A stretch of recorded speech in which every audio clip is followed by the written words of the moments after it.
हजरत आदम अलैहिस्सलाम ने हम बिस्तरी करना कैसे सीखा। बिस्मिल्लाहिर्रहमानिर्रहीम। अस्सलामु अलैकुम। प्यारे दोस्तों, सोचिए दुनिया की इब्तदा में जब हजरत आदम अलैहिस्सलाम और हजरत हव्वा अलैहिस्सलाम को जमीन पर उतारा गया तो इंसान की नस्ल कैसे आगे बढ़ी। क्या आप जानते हैं कि अज़दवाजी ताल्लुकात का पहला तरीका कैसे मुतारिफ हुआ और बीबी हव्वा अलैहिस्सलाम कितनी बार हामिला हुई। बल्कि सबसे चौंका देने वाला सवाल ये है कि हजरत आदम अलैहिस्सलाम के बेटे ने अपनी बहन से शादी की और क्या यही अमल इंसान की नस्ल की बुनियाद बना। इन सब सवालात की हकीकत क्या है, आज की वीडियो में हम कुरान और हदीस की रोशनी में इन तमाम सवालात के जवाबात तलाश करेंगे। बल्कि इस वीडियो में आप ये भी जानेंगे कि औरतों को हैज और बच्चा पैदा करने की सजा क्यों मिली। तो हमारे साथ जुड़े रहिए, क्योंकि ये वीडियो ना सिर्फ आपके इल्म में इजाफा करेगी बल्कि आपको हैरत और ईमान की एक नई दुनिया में ले जाएगी। प्यारे दोस्तों, जैसा कि आपके इल्म में होगा कि अल्लाह ताला ने इस दुनिया में सबसे पहले जिन्नात को आबाद किया, मगर उनकी सरकशी और फसाद के बायस फरिश्तों की अफवाज भेजकर उन्हें समंदर बुर्द कर दिया और इस तरह जमीन के असल हकदार यानी हजरत इंसान के आबाद होने की राह हमवार हुई। कुरान करीम में अल्लाह इस किस्से की इब्तदा अपने और फरिश्तों के माबैन होने वाले एक मुकालमे से करते हैं। जब अल्लाह ऐलान करते हैं, मैं ज़मीन में अपना खलीफा यानी नायब बनाने वाला हूँ, फरिश्ते जवाब में फरमाते हैं, क्या तू ज़मीन में ऐसा नायब बनाना चाहता है जो फसाद फैलाए और खून बहाए।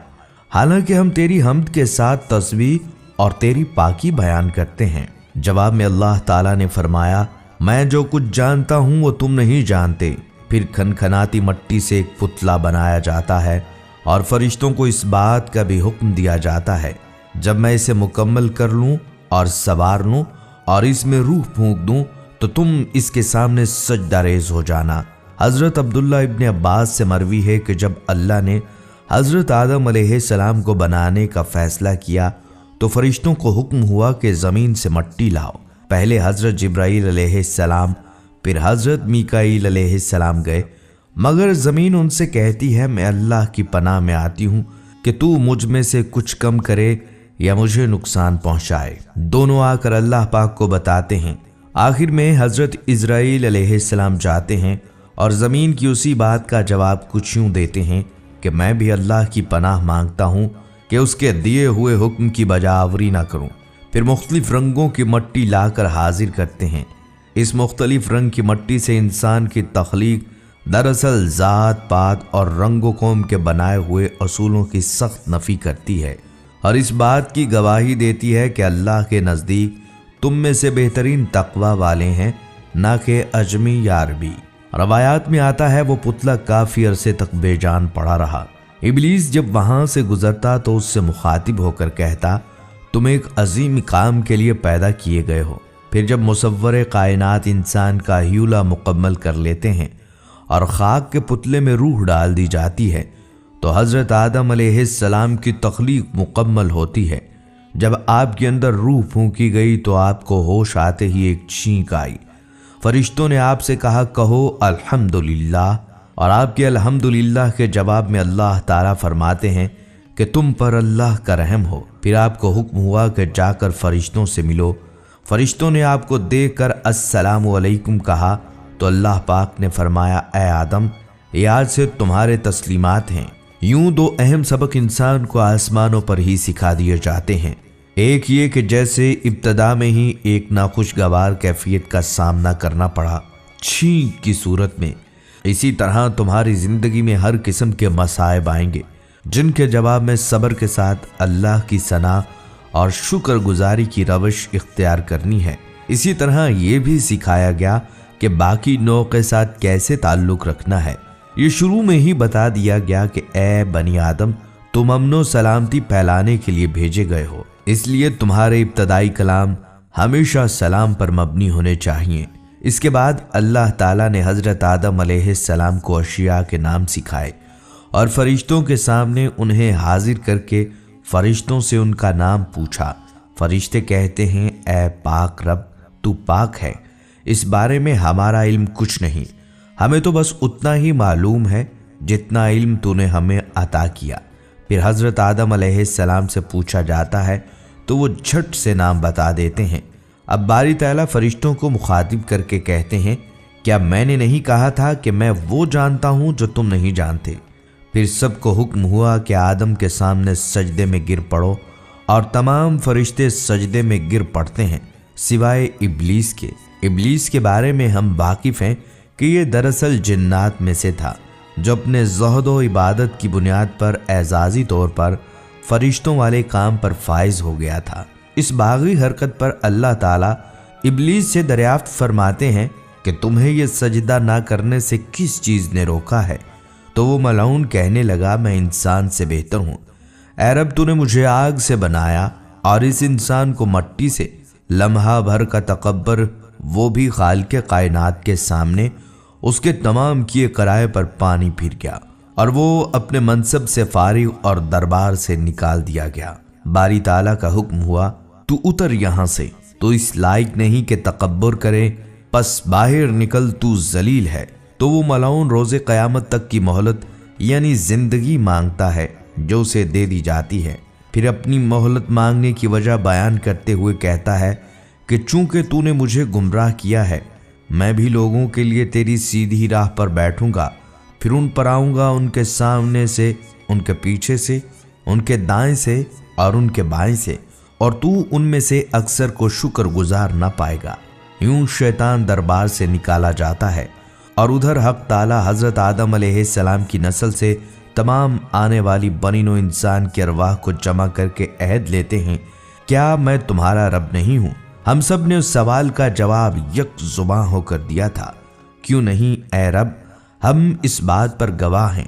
उस वक्त हज़रत आदम अलैहिस्सलाम तमाम इंसानों को देखते हैं। उन्हें आने वाले अंबिया की अरवाह अलग से चमकती हुई दिखाई देते हैं, मगर आपको इस बात पर हैरानी होती है कि तमाम इंसान एक जैसे नहीं, अपने रंगो रूप और नस्ब में सब अलग हैं। वो बारी ताला से दरियाफ्त करते हैं कि ए अल्लाह, तूने सबको यकसा क्यों नहीं बनाया। जवाब आता है, क्योंकि मुझे अपने बंदों की तरफ से शुक्रगुजारी बहुत अजीज है। जन्नत में कुछ अरसा क़याम के बाद हज़रत आदम अलैहिस्सलाम को एक खलिश महसूस होने लगती है। फरिश्ते तो हर दम रब की सना में मशगूल होते हैं। अब आप क्या करें। एक इल्मुल अस्मा आपको अता हो चुका, मगर इस इल्म की बाबत तो फरिश्ते कुछ नहीं जानते। किससे गुफ्तगू करें, कहाँ करार पाएं। एक दिन सोकर उठते हैं तो अपने सामने एक अपनी हम नौ औरत को पाते हैं जो उनकी पसली से पैदा शुदा थी। पूछते हैं, तुम कौन हो। वो कहने लगी, औरत। फिर पूछा, तुम्हारी तख्लीक का मकसद क्या है। तो कहने लगी, ताकि तुम मेरे अंदर करार पाओ। अब फरिश्ते हज़रत आदम अलैहिस्सलाम से पूछते हैं कि ए आदम, इस औरत का नाम क्या है। तो आप कहते हैं हव्वा, बमानी जानदार। पूछा क्यों। तो कहने लगे, क्योंकि ये एक जानदार शय से तख्लीक हुई है। इससे हमें अंदाज़ा होता है कि मर्द औरत के जोड़े की तख्लीक का मकसद आपस में अमनो आतशी के साथ एक दूसरे के अंदर सुकून और करार पाना है। ये नहीं कि हर दम ताकत के हसूल की कशमकश में आपस में लड़ते रहें। बल्कि दोस्तों, यहाँ ये बात भी जान लीजिए कि आदम अलैहिस्सलाम ने हम बिस्तरी करना कैसे सीखा। इस हवाले से हज़रत इब्राहीम नक़फ़ी रहमतुल्लाह अलैह रवायत करते हैं कि जब अल्लाह पाक ने हज़रत आदम अलैहिस्सलाम को पैदा फरमाया तो अल्लाह ताला ने एक फ़रिश्ते को हज़रत आदम अलैहिस्सलाम के पास भेजा और उन्हें जमा यानी हम बिस्तरी करने का हुक्म दिया। चुनाचा आदम अलैहिस्सलाम ने हव्वा अलैहिस्सलाम के साथ कुर्बत की। उसके बाद हज़रत हव्वा अलैहिस्सलाम ने कहा, ऐ आदम अलैहिस्सलाम, ये तो बहुत अच्छा अमल है। लेकिन प्यारे दोस्तों, इस रवायत की सेहत के बारे में हमें कोई इत्तला नहीं मिली कि ये दुरुस्त है या नहीं। बाज़ दीगर रवायात में इस वाक़े को कुछ इस तरह से बयान किया गया है कि जब अल्लाह ताला ने आदम अलैहिस्सलाम और हज़रत हव्वा अलैहिस्सलाम को शजरे ममनुआ का फल खाने की वजह से ज़मीन पर उतारा तो वो एक अरसे से काफ़ी अरसा तक जुदा रहे। हज़रत आदम अलैहिस्सलाम की मोहब्बत और अपनी इज्तिहादी ख़ता पर बहुत ज़्यादा नादम रहते और रोते थे।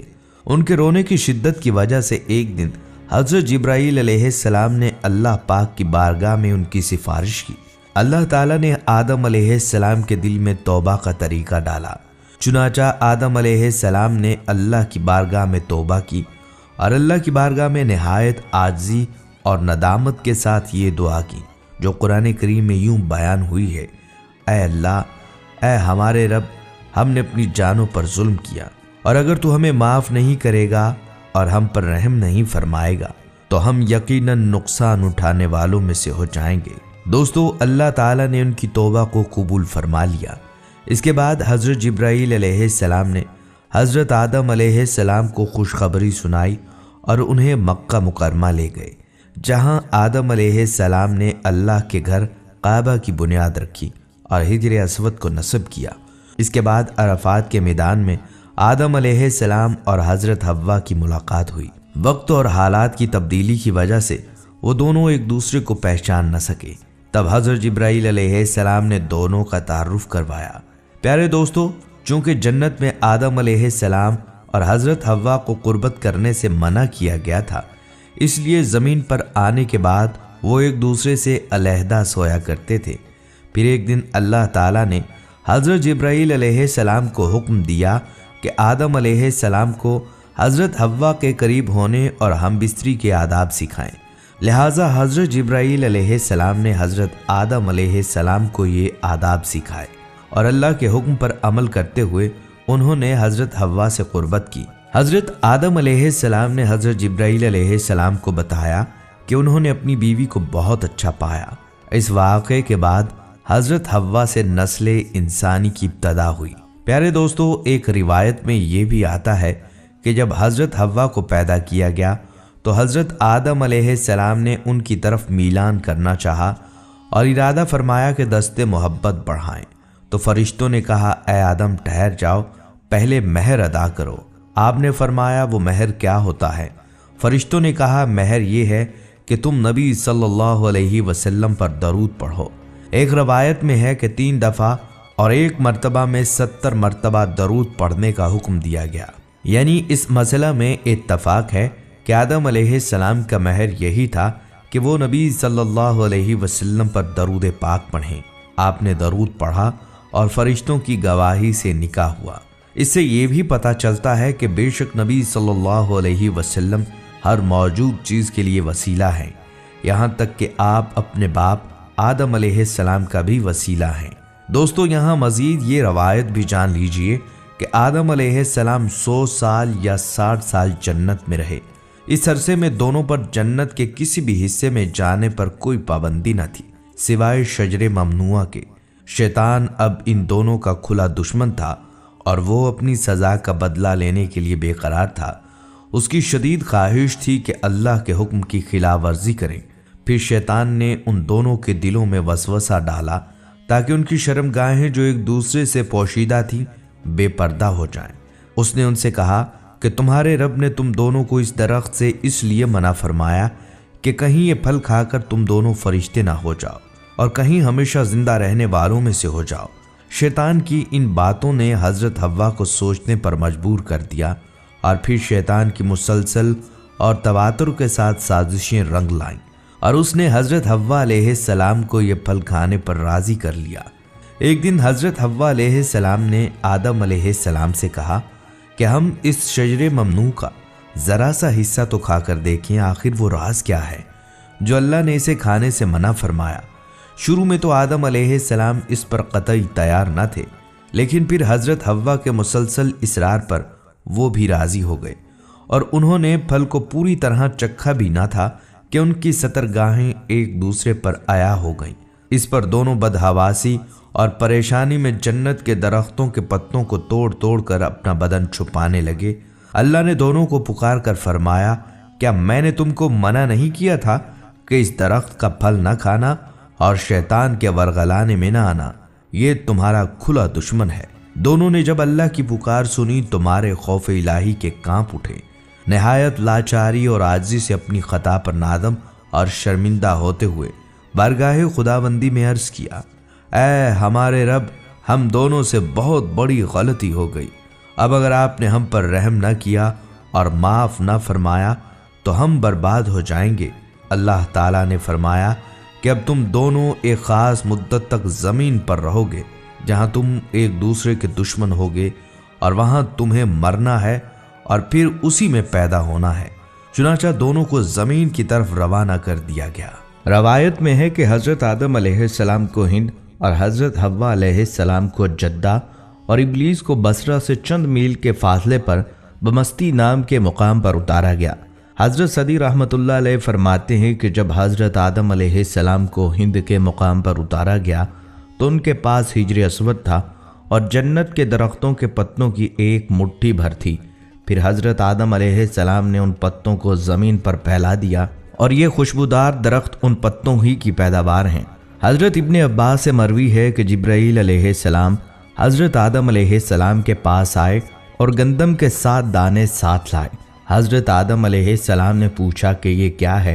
हजरत जिब्राईल ने अर्ज़ किया, ये उस दरख्त का फल है जिससे आपको रोका गया था, लेकिन आपने तनावुल कर लिया। अर्ज़ किया, इनको ज़मीन में बो दीजिए।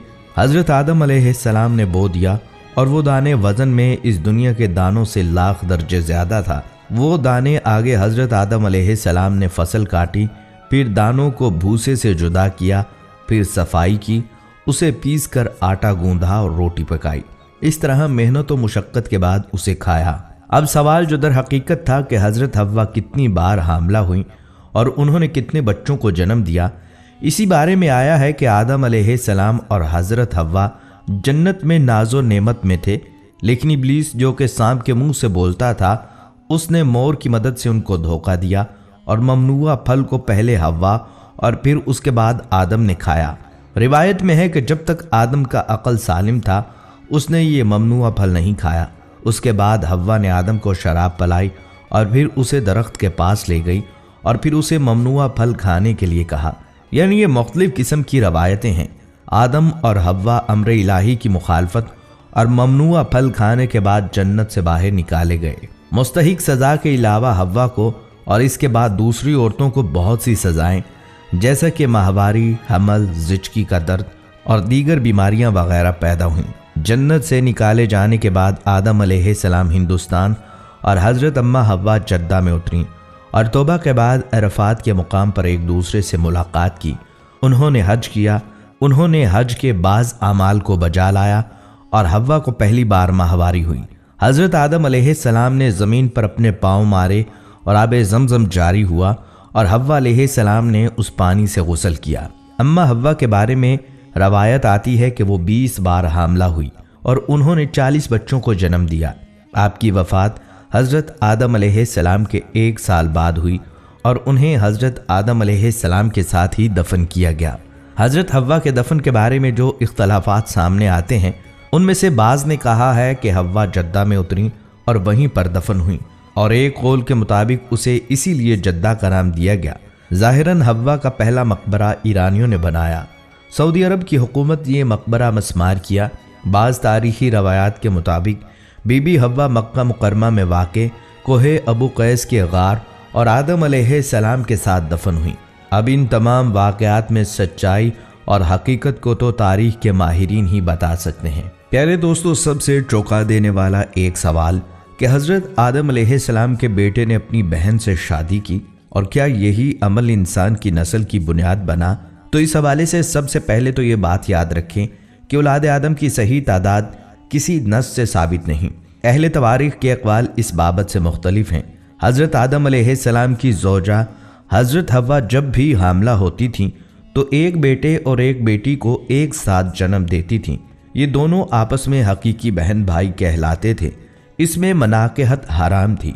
दूसरे बतन की औलाद पहले के लिए चच्चा की औलाद के हुक्म में होती थी, इसलिए हर बतन की मादा को दूसरे बतन के नर से शादी की इजाज़त होती थी।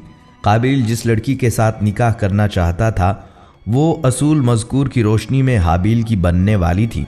काबिल से उसकी शादी जायज़ नहीं थी। हाफिज़ इब्ने कसीर रहमतुल्लाह अलैह कहते हैं कि बिलाशुबा अल्लाह ताला ने आदम अलैहिस्सलाम के लिए ये मशरूह किया था कि वो अपनी औलाद में से बेटी और बेटे की आपस में शादी करें, इसलिए ये हालात की ज़रूरत थी। लेकिन कहा जाता है कि उनके हर दफ़ा एक बेटा और एक बेटी इकट्ठे पैदा होते थे, तो इस तरह वो उनकी शादी करते थे जो उनके अलावा दूसरी दफ़ा पैदा होते। सदी रहमतुल्लाह अलैह कहते हैं कि अबू मालिक, अबू सालेह, इब्ने अब्बास रज़ियल्लाहु ताला अन्हुमा और इब्ने मसूद रज़ियल्लाहु ताला अन्हु और दूसरे असहाब रसूल सल्लल्लाहु अलैहि वसल्लम से नकल किया है कि आदम अलैहिस्सलाम का जो भी बेटा होता तो उसके साथ बेटी ज़रूर पैदा होती, तो उस बच्ची के साथ पैदा होने वाला बच्चा दूसरे बच्चे के साथ पैदा होने वाली बच्ची से शादी करता। हज़रत आदम अलैहिस्सलाम को कितने अरसे बाद औलाद हुई थी हमें मालूम नहीं।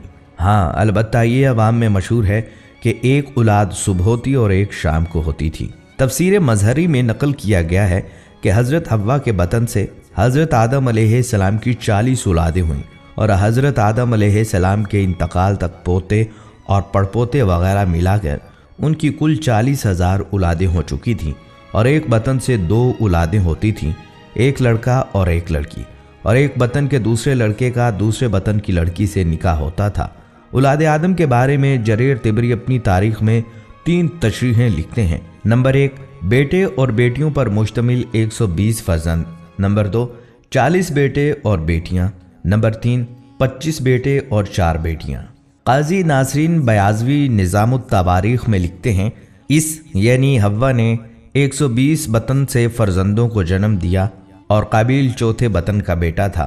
हाबिल के हलाक होने के 5 साल बाद एक बतन से आदम का एक बेटा पैदा हुआ और उनके हमरा बेटी नहीं थी। उसका नाम शीस रखा गया था और फरमाया, वो हाबिल के बदले में एक और मुबारक बेटा है और वो पैगंबर होगा।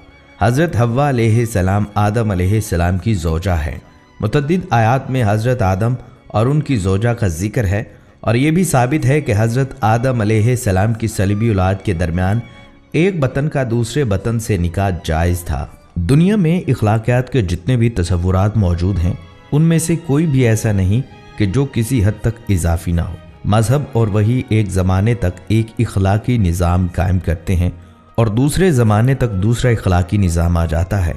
रसूल सल्लल्लाहु अलैहि वसल्लम की इखलाकी तालीमात और निज़ाम अबदी और ताक़यामत हैं। बाकी रही अमर वाक़या की बात तो मुफस्सिरीन मसलन इमाम इब्न कसीर ने लिखा है, हज़रत आदम अलैहिस्सलाम की औलाद जोड़ों की सूरत में पैदा होती थी। मसलन सुबह को एक जोड़ा पैदा हुआ और शाम को एक जोड़ा पैदा हुआ, तो अब सुबह को जो लड़की पैदा हुई थी उसका निकाह शाम को पैदा होने वाले लड़के से जायज़ था और शाम को जो लड़की पैदा होती थी उसका निकाह सुबह को पैदा होने वाले लड़के के साथ जायज़ था। तो ये निकाह भी मुतलक़न जायज़ नहीं था बल्कि मशरूत था और हाबिल और काबिल का झगड़ा इसी में हुआ था। ये वाक़या तब हुआ जब काबिल पैदा हुआ तो उसकी बहन भी साथ पैदा हुई जिसका नाम अक़लीमा था और उसके बाद हाबिल पैदा हुआ जिसके साथ भी एक बहन पैदा हुई। अब शरीयत के मुताबिक और कानून खुदाबंदी के मुताबिक हाबिल का निकाह अक़लीमा से होना चाहिए था जो काबिल की बहन थी, मगर काबिल एक गुनहगार शख्स था जो कानून को मानने के लिए और शरीयत को मानने के लिए तैयार नहीं था। उसकी ये ज़िद थी कि मैं अपनी बहन अक़लीमा से ही शादी करूँगा क्योंकि वो बहुत खूबसूरत है और हाबिल की बहन बहुत ही बदसूरत है। तो ये रुए ज़मीन पर पहला हसद था, बल्कि हाबिल की शादी खूबसूरत लड़की से हो जाती और काबिल के हिस्से में बदसूरत लड़की आ जाती। तो ये बेचारा हसद में जलने लगा और कहने लगा, मैं अपनी ही सगी बहन से शादी करना चाहूँगा चाहे जो भी हो जाए।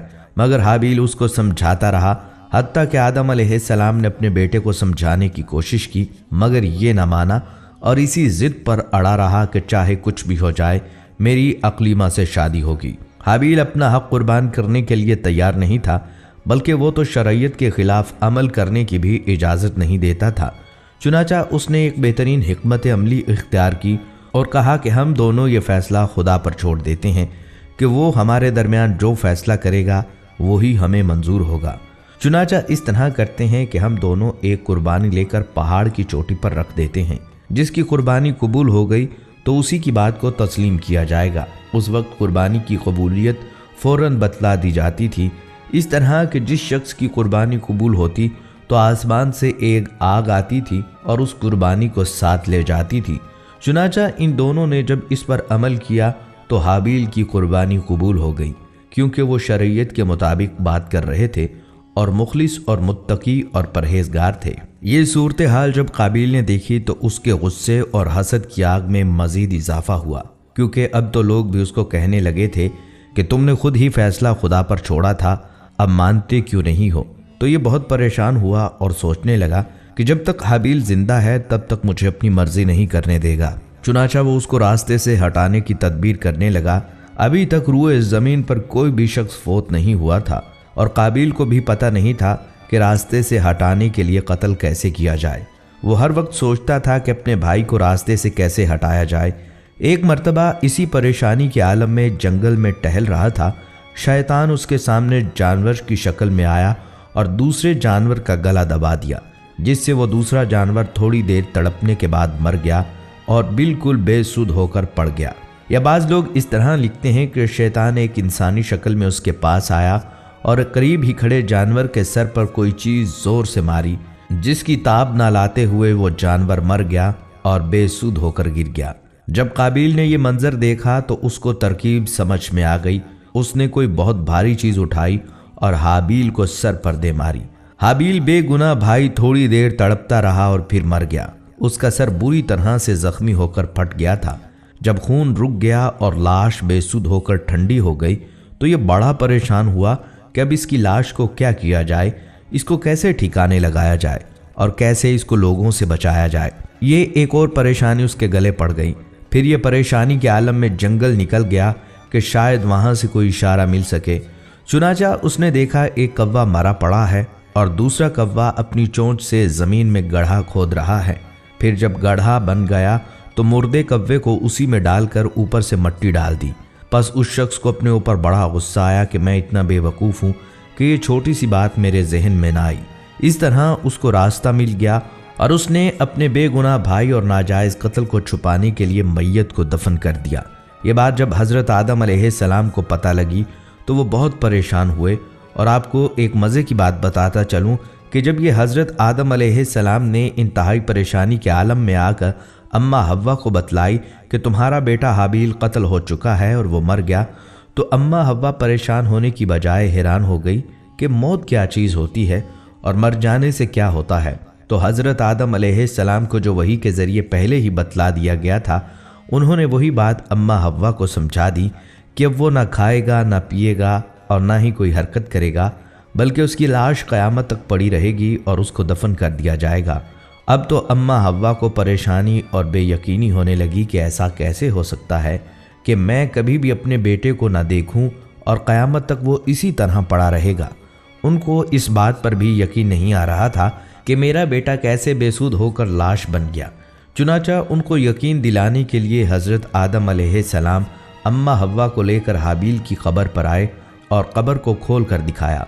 उसमें हाबील की लाश थी जिसका सर बुरी तरह फट चुका था और खून भी लगा हुआ था। अम्मा हव्वा बेहोश हो गईं और उन्होंने रोना शुरू कर दिया, मगर हज़रत आदम अलैहिस्सलाम ने उनको तसल्ली दिलाई और कहा, यही इस दुनिया का उसूल है। यहाँ पर भाई भाई के दुश्मन होंगे और हमारी औलाद में से ही कुछ लोग दुश्मनियाँ पालेंगे और एक दूसरे का कत्ल करेंगे। नाउज़ुबिल्लाह। दोस्तों, ये इस कायनात का पहला कत्ल और पहले कत्ल की वजह हसद थी। इसलिए उलमाए कराम ने लिखा है कि रहती दुनिया तक जब भी कोई शख्स किसी दूसरे शख्स को हसद की वजह से कत्ल करेगा तो उसका गुनाह काबिल के खाते में लिखा जाएगा और उसके गुनाह का कुछ हिस्सा उसको भी मिलेगा, क्योंकि उसने ये गुनाह पहली मर्तबा इस दुनिया में किया था। दोस्तों, रवायात में लिखा है कि हज़रत आदम अलैहिस्सलाम ने काबिल को कहा, तुमने बहुत बड़ा गुनाह किया है, इसका खौफ तुम पर तारी रहेगा और तुम हमेशा डरते रहोगे। चुनाचा वो इतना कमज़ोर दिल और खौफज़दा हो गया था कि लोगों से मिलने से भी डरता था और दूर दराज किसी पहाड़ी इलाके में जाकर रहता था। हर वक्त परेशानी के आलम में बैठा रहता था। फिर दोबारा शैतान इंसानी शक्ल में उसके पास आया और कहने लगा, क्या तुम्हें मालूम है कि तुम्हारे भाई हाबील की कुर्बानी कैसे कबूल हुई थी और उसको आग क्यों ले गई थी? ये बिल्कुल अनजान बनकर कहने लगा, मुझे तो कुछ इल्म नहीं। शैतान ने उसको बहकाया और सबक सिखाया कि तुम्हारा भाई आग की परस्तिश करता था। नाउज़ुबिल्लाह। उसी आग की इबादत करने की वजह से आग ने उसकी कुर्बानी को कबूल किया और तुम पीछे रह गए। अगर तुम भी उसी तरह मकबूल होना चाहते हो तो आग की इबादत शुरू कर दो। ये परेशान और होश का मारा हुआ शख्स उसी बात पर लग गया और आग की इबादत का तरीका शैतान से सीख लिया। लोग इसको देखते और पूछते, ये उनका गुरु बन जाता और उनको आग की इबादत का तरीका सिखाया करता। हत्ता कि रुए ज़मीन पर आग की पूजा करने का गुनाह भी काबिल के सर पर जाता है। जितने भी आग के पुजारी हैं उनके गुनाह का कुछ हिस्सा काबिल के खाते में लिखा जाएगा। दोस्तों, काबिल का अंजाम भी बाद में कुछ अच्छा नहीं हुआ, बल्कि दो बंदे जो शिकार करने के लिए जंगल में आए हुए थे उनमें से एक छोटा लड़का जो कम उम्र था मगर शिकार में माहिर था, उसको दरख्त के पत्तों के पीछे कोई जानवर महसूस हुआ जो बहुत बड़ा था और हरकत कर रहा था, मगर उसको ये ना पता चल सका कि वो कौन सा जानवर है। उसने बेख्याली में उस पर तीर चला दिया जिससे वो जानदार फौरन मर गया। ये जानदार दर हकीकत एक इंसान था, और इंसान भी कौन? काबिल। इस तरह काबिल जिसने अपने भाई हाबिल को जुल्मन कत्ल किया था, उसका अंजाम भी कत्ल ही हुआ और वो मुर्दार बन गया। तो दोस्तों, ये दोनों गुनाह हसद करना और कत्ल करना बहुत ख़तरनाक हैं। इनसे इंसान की ज़िंदगी तबाह हो जाती है, फिर कभी भी उसको सुकून हासिल नहीं होता। अल्लाह ताला हम सब की हिफाजत फरमाए और हसद की आग में जलने से बचाए। दोस्तों, इस वीडियो के आखिर में ये भी जान लीजिए कि हज़रत आदम अलैहिस्सलाम का आखिरी वक्त आया तो आपको जन्नती मेवे खाने की ख्वाहिश हुई। अपने फ़र्जंदों से कहा कि काबा मुअज़्ज़मा में जाओ और वहाँ दुआ करो कि अल्लाह मेरी ये तमन्ना पूरी करे। आदम अलैहिस्सलाम के फ़र्जंद ये हुक्म पाकर वहाँ पहुँचे। उन्हें जिब्राईल और दूसरे फरिश्ते मिले जिनसे उन्होंने आदम अलैहिस्सलाम की फरमाइश का जिक्र किया। फरिश्तों ने कहा, हमारे साथ आओ, हम जन्नत के मेवे अपने साथ लाए हैं। चुनांचे ये आदम अलैहिस्सलाम के पास पहुँचे। हज़रत हव्वा उन फरिश्तों को देखकर डरने लगी और चाहा कि आदम अलैहिस्सलाम के दामन में छुप जाएं। उन्होंने फरमाया, हव्वा, अब तुम मुझसे अलग रहो, मेरे और रब के कासिदों के दरमियान आड़ न बनो। इस तरह फरिश्तों ने हज़रत आदम अलैहिस्सलाम की रूह कब्ज़ कर ली। फरिश्तों ने आदम अलैहिस्सलाम के बेटों को कहा, जिस तरह हम तुम्हारे बाप को दफन करेंगे, इसी तरह तुम फौत होने वाले लोगों को कफन दफन करना। जिब्राईल अलैहिस्सलाम जन्नत के मुरक्कब खुशबूदार और जन्नती जोड़े का कफन और जन्नती बेरी के कुछ पत्ते अपने साथ लाए। उनको खुद गुस्ल दिया, कफन पहनाया और खुशबू मिली, और मलाइका उनका जिस्म मुबारक काबा में लाए और उन पर सारे फरिश्तों ने नमाज जनाजा अदा की, जिसमें हज़रत जिब्राईल इमाम थे और सारे फरिश्ते मुक्तदी। इस नमाज में 4 तकबीरें कहीं जैसे कि आज होती हैं। फिर मक्का मुअज़्ज़मा से 3 मील के फासले पर मुकाम मिना में ले गए, जहाँ के हाजी कुर्बान करते हैं, और इसी जगह इब्राहीम अलैहिस्सलाम ने हज़रत इस्माइल की कुर्बानी की।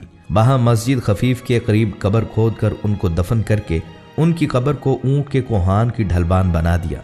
हज़रत हव्वा अलैहिस्सलाम की कब्र जद्दा में है। बाज़ रवायात के मुताबिक दोनों की कब्रें हरम में तवाफ़ की जगह में हैं। दुआ है अल्लाह ताला हमें हज़रत आदम और हव्वा की तरह अल्लाह की फरमाबरदारी करने और अपनी गलती करने पर फ़ौरन माफ़ी मांगने की तौफीक अता फरमाए, आमीन। प्यारे दोस्तों, ये थी आज की वीडियो जिसमें हमने हज़रत आदम अलैहिस्सलाम और इंसान के इब्तदा के हवाले से अहम मालूमात आपके साथ शेयर की। अब हम आपसे जानना चाहते हैं कि आज की वीडियो आपको कैसी लगी और क्या आपके जहन में हज़रत आदम अलैहिस्सलाम की नस्ल के बारे में कोई और सवाल है। आप अपनी कीमती राय और ख़यालात कमेंट सेक्शन में ज़रूर शेयर करें। हमें आपके ख़यालात का इंतज़ार रहेगा। इसके साथ ही मुझे इजाज़त दीजिए, मिलते हैं अगली